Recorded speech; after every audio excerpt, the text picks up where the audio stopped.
In this episode, chip competition intensifies as Chinese advanced chip design company Huawei HiSilicon falls victim to industrial espionage. The latest PLA documentary reviews tactics for a Taiwan amphibious landing. China conducts successful ground tests for manned lunar mission equipment. And more than 20,000 people poured into Beijing for a rehearsal of the parade commemorating the 80th anniversary of China's victory over Japanese aggression in the World Anti-Fascist War. 7 scientists received the Future Science Prize with a total of 21.6 million yuan in prize money. The Future Science Prize is often referred to as the China's Nobel Prize. I'm Chris. Now let's start today's China Currents. Last week, a group of espionage cases stirred public anger in China. Huawei HiSilicon, one of China's most advanced chip design companies, recently exposed an internal commercial secret theft case. According to the court ruling, 14 former Huawei HiSilicon employees were found guilty and received varying punishments. The principal offender, Zhang Kun, was sentenced to 6 years in prison and fined 3 million yuan, while the remaining 13 received combined fines totaling 10.5 million yuan. The principal offender, Zhang Kun, is a former Qualcomm employee who joined Huawei HiSilicon in 2011, left Huawei to start his own company, TAIPEI, in 2021. Zhang then recruited multiple Huawei HiSilicon R&D staff with high salaries and stock options, instructing them to obtain HiSilicon chip technology via transcription and screenshots in order to apply it to TAIPEI's chips. Appraisals showed that the infringing chips has 40 key technologies with 90% similarity with Huawei's chips. Before all of this was exposed, Zhang's TAIPEI has already secured multiple rounds of investment with investors including many Chinese state-backed institutions. With hot money in China closely pursuing the chip sector amid intense China-US tech rivalry, Zhang is unlikely to be the last person willing to take such risks. Moving on to Taiwan, a long-standing concern for the Chinese public, a recent military documentary aired by China's Central Television featured amphibious landing exercises, prompting serious reaction on both sides of the Taiwan Strait. In the documentary, PLA forces swiftly switched from training to combat mode. Amphibious armored groups and hovercraft landing vessels prepared for beach assaults, while drone swarms cleared the way, rendering traditional minefields and defensive fortifications powerless.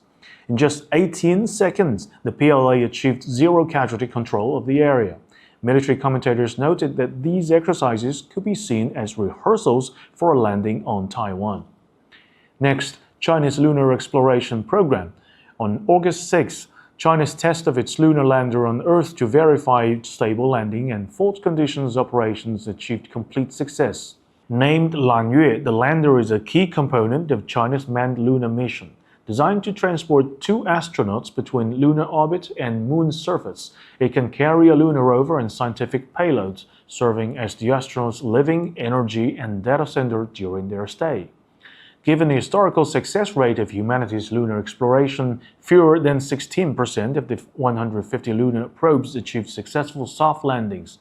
Chinese scientists are particularly keen on making攬月both lightweight and multifunctional. Huang Zhen, a scientist at China Aerospace Science and Technology Corporation, noted that its thinnest parts are no thicker than a soda can. We must achieve the most complex, exquisite design with the smallest launch weight. Next, let's switch gear and look at China's massive rehearsal for its upcoming parade commemorating the 80th anniversary of China's victory over Japanese aggression in the World Anti-Fascist War.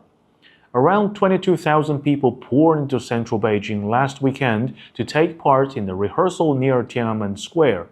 The actual parade is scheduled for September 3rd, with global leaders including Russian President Vladimir Putin and Belarusian President Alexander Lukashenko expected to attend. Some foreign media noted that the Beijing parade rehearsal took place on the same day Japan marked the 80th anniversary of the atomic bombing of Nagasaki, which hastened Japan's unconditional surrender. Though some Japanese have worked hard to portray Japan as solely a victim of World War II, it shouldn't be forgotten how 35 million Chinese died as a result of Japan's invasion.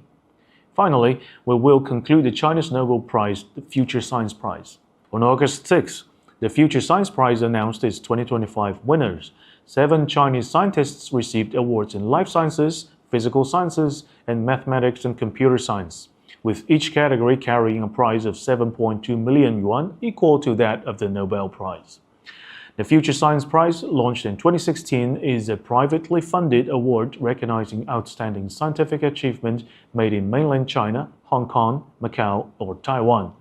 This year's Life Science Prize went to CHANG, Xu Xing, and Zhou Zhonghe for discovering fossil evidence that birds evolved from dinosaurs.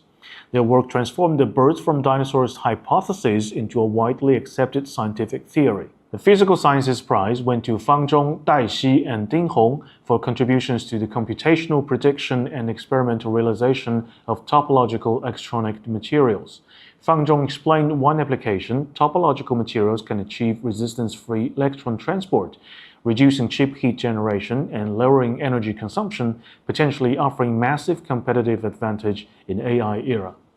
The Mathematics and Computer Science Prize went to Lu Zhiyuan, who pioneered next-generation non-volatile memory technology, a super USB drive that retains data without power. His research extended chip lifespan, increased capacity, boosted speed, and reduced size, further advancing AI, mobile communications, and cloud computing. That's all for today, and thank you for watching this episode of China Currents. If you have any thoughts or comments, please leave them below, and see you next time. 偷偷告诉大家，我最近发现了新法宝 Royal Face 逆时奇迹系列，它有活肤露、全效精华，还有精华霜。尤其我皮肤比较偏干，所以我非常的注重保湿。保湿做得好，肌肤自然烹饪。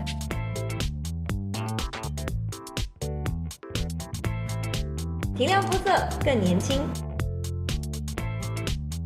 抚平皱纹超有感，而且气色变好。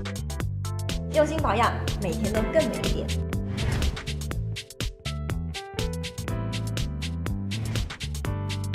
美吧！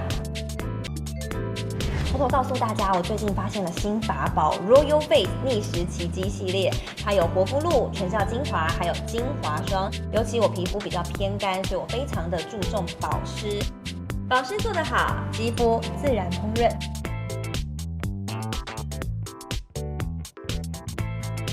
提亮肤色更年轻，抚平皱纹超有感，而且气色变好。用心保养，每天都更美一点。